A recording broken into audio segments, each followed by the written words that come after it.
सांगली, मिरज आणि कुपवाड महानगरपालिकेने मोठ्या थाटामाटात सुरू केलेल्या पक्षी संग्रहालयाची सध्या अत्यंत दयनीय अवस्था झाल्याचं समोर येतं। लाखो रुपयांचा खर्च करून उभारण्यात आलेल्या या पक्षी संग्रहालयात आज पक्षी नसून गाढवांचा मुक्त वावर दिसत असल्याने नागरिकांमध्ये संताप व्यक्त होत आहे।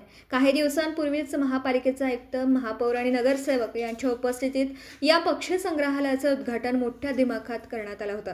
मात्र उद्घाटनानंतर काहीच दिवसात या ठिकाणची अवस्था बघून नागरिक आश्चर्य व्यक्त करत आहेत।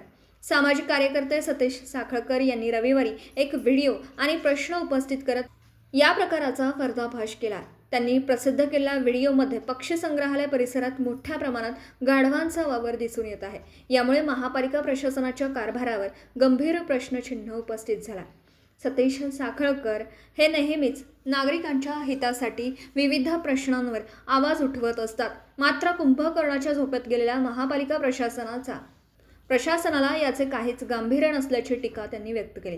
दरम्यान भाजपची सत्ता आल्यानंतर महापालिकेत विकास कामांपेक्षा टेंडरबाजी आणि अंतर्गत राजकारणाचं अधिक महत्त्व दिलं जात असल्याचा आरोप नागरिकांमधून होत आहे।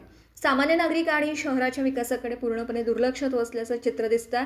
पालकमंत्री चंद्रकांत दादा पाटील यांचं त्यांच्या पदाधिकाऱ्यांवर नियंत्रण राहिलं नसल्याचंही चर्चा आता रंगू लागली आहे। सांगली आणि मिरजेतील आमदार विकास कामांबाबत मौन बाळगून असल्याचा आरोप नागरिक करत आहेत। विकासापासून वंचित राहिलेल्या नागरिकांमध्ये नाराजी वाढत असून या सर्व प्रकाराचा जाब विचारायचा तरी कोणाला, असा प्रश्न आता सर्वसामान्य जनता उपस्थित करत आहे। पत्रकार राजेंद्र शिंदे, झी न्यूज। नमस्कार।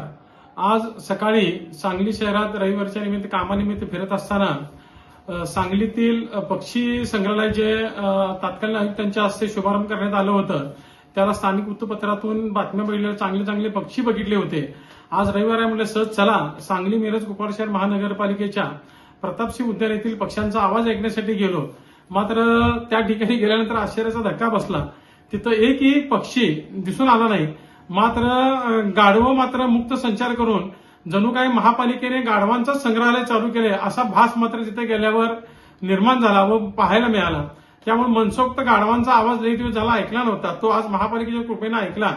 मात्र या निमित्तानं समस्त सांगलीकरांच्या वतीनं महानगरपालिका प्रशासन असेल, पदाधिकारी असतील की 1.5 ते 2 कोटी रुपये खर्च करून गेल्या 4 वर्षापासून प्राणी संग्रहालय किंवा पक्षी संग्रहालयाचं जे काम चालू आहे त्याचं नेमकं काय झालं, तर त्या पक्षी संग्रहालयामध्ये त्या पिंजऱ्याचे फोटो काढले, बघितलं तर ते भंगाराचं साहित्य किंवा भंगारांचं साहित्याचं संग्रहालय काय केलंय असा जणू नवीन अभिनव प्रयोग हा महापालिकेने केलेला आहे।